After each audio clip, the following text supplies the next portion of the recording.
శీఘ్రస్ఖలనం సమస్యకి ఎటువంటి పరిష్కారం ఉంది? ఏదైనా ఫుడ్ తింటే మీకు యూజ్ అవుతుందా? ఇది క్వశ్చన్. హలో వ్యూవర్స్, ఈరోజు మనం శీఘ్రస్ఖలనం అంటే ప్రీమెచ్యూర్ ఎజాక్యులేషన్ గురించి మనం ఈరోజు మాట్లాడుకుందాం. శీఘ్రస్ఖలనం అంటే ఇది చాలామంది మగవాళ్ళలో ఆన్ యావరేజ్ సెక్షువల్ ప్రాబ్లమ్స్ ఉన్న 60 to 70% మగవాళ్ళలో ఈ ప్రాబ్లం ఉంటుంది. శీఘ్రస్ఖలనం అంటే ఏంటంటే అనుకున్న టైం కన్నా తొందరగా వీర్యం రిలీజ్ అవ్వడం. సో చాలామంది 3 minutes కలవచ్చు, 4 minutes కలవాలి అనుకుంటారు. కానీ కొంతమందికి ఏమవుతుందంటే 30 seconds లోపలనో 15 seconds లోపలనో అంటే కలుద్దాము అని స్టార్ట్ చేసే లోపలనే వీర్యం రిలీజ్ అయిపోవడం. దీన్ని మనం శీఘ్రస్ఖలనం సమస్య అంటాం. దీంట్లో అంటే కొన్ని లెవెల్స్ ఉంటాయి. కొంతమందికి 2 minutes తర్వాత రిలీజ్ అయిపోతుంది, కానీ వాళ్ళు హ్యాపీగా ఉండకపోవచ్చు. కానీ కొంతమందికి 1 minute లోపల, కొంతమందికి 15 to 30 seconds లోపలనే వీర్యం రిలీజ్ అయిపోతుంది. అలాంటి వాళ్ళను సివియర్ ప్రీమెచ్యూర్ ఎజాక్యులేషన్ అంటారు. అంటే కొంతమందికి అట్లా పెనిస్ టచ్ అవుతూనే కూడా రిలీజ్ అయిపోతుంది. సో ఇది ఎందువల్ల అవుతుంది అంటే దానికి కొన్ని కారణాలు ఉన్నాయి. మనము మొదటి కారణం ఏంటంటే యాంగ్జైటీ, విపరీతమైన యాంగ్జైటీ. ఇప్పుడు ఒక అమ్మాయిని కొత్తగా కలుస్తున్నారు, మీ ఓన్ హౌస్లోనో లేకపోతే ఫ్రెండ్ రూమ్లోనో లేకపోతే ఎక్కడో కలుస్తున్నారు. ఎవరైనా చూస్తారేమో, చూస్తే ఏమవుతుందో అనే యాంగ్జైటీ ఉందనుకోండి, దానివల్ల కూడా శీఘ్రస్ఖలనం అయిపోవచ్చు.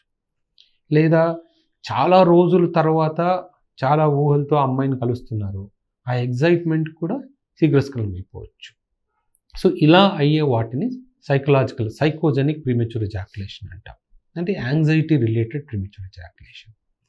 తర్వాత రెండో రీజన్ ఏంటంటే హార్మోనల్ ఇంబ్యాలెన్స్.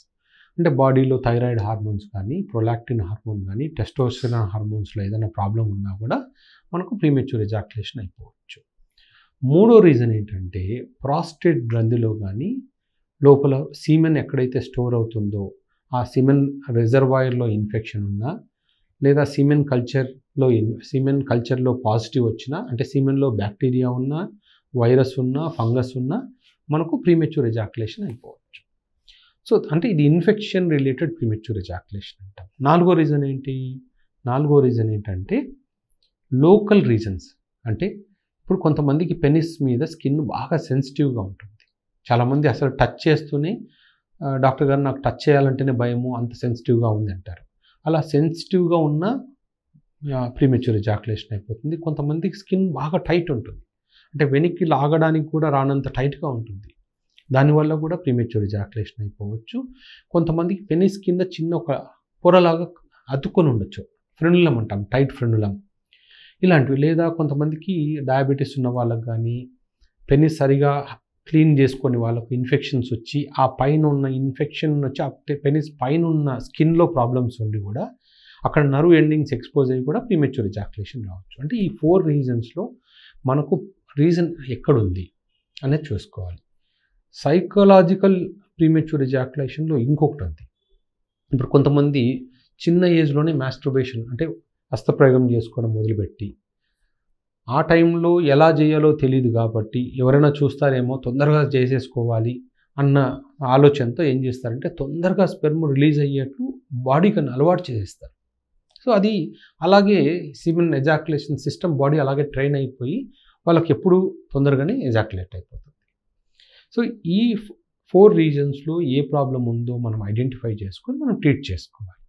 అంటే ఇప్పుడు ఫస్ట్ సైకోజెనిక్ ఉందనుకోండి, మనము ఆ యాంగ్జైటీ తగ్గడానికి మందులు ఇవ్వాలి.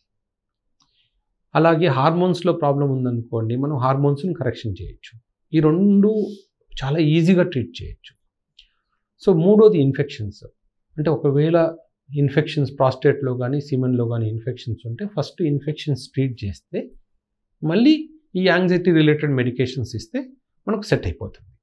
నాలుగోది ఒకవేళ పెనిస్ మీద స్కిన్ బాగా టైట్గా ఉన్నా, అలా ఉన్న వాళ్ళకి ఏంటంటే కొంతమందికి సొంతి ఆపరేషన్ చేస్తాము, కొంతమందికి పీనైల్ సెలెక్టివ్ డీనర్వేషన్ అని ఆపరేషన్ చేస్తాము, కొంతమందికి ఫ్రెండ్లోప్లాస్టీ చేస్తాము, ప్రొపిజియోప్లాస్టీ చేస్తాము. అలాంటి ఏదైనా చిన్న సర్జరీస్, అన్నీ చిన్న సర్జరీసే, ఏది మేజర్ ఆపరేషన్ ఏం కాదు, చేయించుకొని 1 గంట హాస్పిటల్లో ఉండి వెళ్ళిపోయాను, అలాంటివి ఉంటాయి. సో ఇది మనకు ట్రీట్మెంట్ అనేది. కానీ ట్రీట్మెంట్ చాలామంది ఏం చేస్తారు, ఆ డెపాక్సిటిన్ టాబ్లెట్స్ ఎక్కడ మెడికల్ షాప్లో తీసుకొని డాక్టర్ గారు నేను డెపాక్సిటిన్ వాడాను పని చేయలేదు, టెడ్లాఫిల్ వాడాను పని చేయలేదు, సిల్డనాఫిల్ వాడాను పని చేయలేదు అని ఎందుకంటారు అంటే రీజన్ తెలియకుండా మనం వాడితే ఓన్లీ సైకోజెనిక్ ప్రాబ్లమ్స్ అంటే యాంగ్జైటీ రిలేటెడ్ ప్రాబ్లమ్స్ ఉన్న వాళ్ళకి డెపాక్సిటిన్ బాగా పనిచేస్తుంది. మిగతా రీజన్స్ ఉన్నాయనుకోండి ఈ డెపాక్సిటిన్ టెడ్లాఫిల్ కాంబినేషన్ కానీ సిల్డనాఫిల్ డెపాక్సిటిన్ కాంబినేషన్ కానీ పనిచేయదు. సో అందుకని మనం ఎప్పుడైనా సరే ప్రాబ్లం ఎక్కడుందో దాన్ని క్లియర్ చేసుకొని అప్పుడు మనం యాంటీ యాంగ్జైటీ మెడికేషన్స్ కానీ ప్రీమెచ్యూర్ ఎజాక్యులేషన్ మెడికేషన్స్ కానీ వాడాల్సి ఉంటుంది. సో ఇది ట్రీట్మెంట్. సో ఇంకొకటి మనము చాలామంది అడుగుతుంటారు డాక్టర్ గారు ప్రీమెచ్యూర్ ఎజాక్యులేషన్ ఉన్న వాళ్ళు ఎలాంటి ఫుడ్ తీసుకోవాలి, ఎలాంటి ఫుడ్ తీసుకుంటే ఇంప్రూవ్మెంట్ అవుతుంది అంటే ఇది ఫస్ట్ 3 ఉన్నాయి కదా, అంటే సైకోజెనిక్ కానీ లోకల్ స్కిన్ ప్రాబ్లమ్స్ కానీ ఇన్ఫెక్షన్స్ కానీ వీళ్ళకి ఎటువంటి ఫుడ్తో ఇది సంబంధమే లేదు. ఓన్లీ కొంతమందికి ఎవరైతే టెస్టోస్టిరాన్ తక్కువ ఉండి వాళ్ళకు టెస్టోస్టిరాన్ ఇంప్రూవ్ చేసుకోవడానికి ఏదైతే ఫుడ్స్ ఉన్నాయో అది తీసుకోవడం వల్ల యూజ్ అవుతుంది. సో ప్రీమెచ్యూర్ ఎజాక్యులేషన్ అనేది 99% పేషెంట్స్లో ఇది ఫుడ్తో సంబంధం లేదు. ఇది ఫుడ్ కాకుండా మిగతా రీజన్స్తోనే అసోసియేటెడ్ ఉంటుంది. సో ఈ ఏదైతే మీకు రీజన్ ఉందో దీనికి అది కనుక్కున్నప్పుడు మాత్రమే మనకు కంప్లీట్ క్యూర్ అవుతుంది. లేకపోతే లైఫ్ లాంగ్ టెంపరరీ మెడికేషన్స్ మీదనే మనం డిపెండ్ అవ్వాల్సి వస్తుంది. Thank you.